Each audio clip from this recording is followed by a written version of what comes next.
Bonjour, je voudrais vous donner quelques conseils pour réussir le commentaire au baccalauréat. Tout d'abord, un commentaire, c'est une démonstration qui s'appuie sur des exemples. Des citations du texte, ce sont les preuves. Alors, deux dangers. 1. Survoler le texte et ne pas assez le citer. 2. Faire un commentaire pointilliste, être dans le détail et ne pas avoir une vision globale du texte. Pour éviter tout cela, il faudra à chaque fois qu'il y a une citation utiliser la méthode ICE. Qu'est-ce que ça veut dire?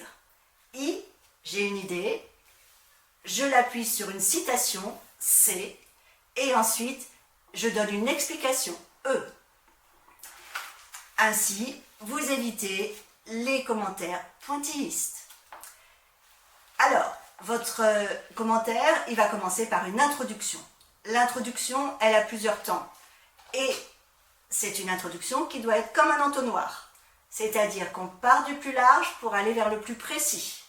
Le plus large, c'est l'époque. Ensuite, l'auteur. Le texte, on va vers la problématique. En quoi ce texte est-il intéressant, original? Et puis j'annonce mon plan.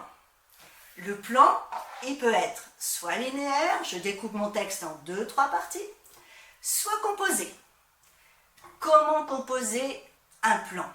On va essayer d'avoir à nouveau des astuces. Par exemple, vous pouvez suivre quelques conseils. Alors, 1. Regardez l'énonciation. Qui parle à qui? Vous regardez à ce moment-là les pronoms, comment les gens sont désignés dans le texte, les personnages, ensuite la focalisation, la ponctuation. Et de cela, vous déduisez la situation de communication. 2. De quoi parle-t-on?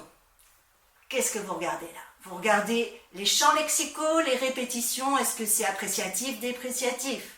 3.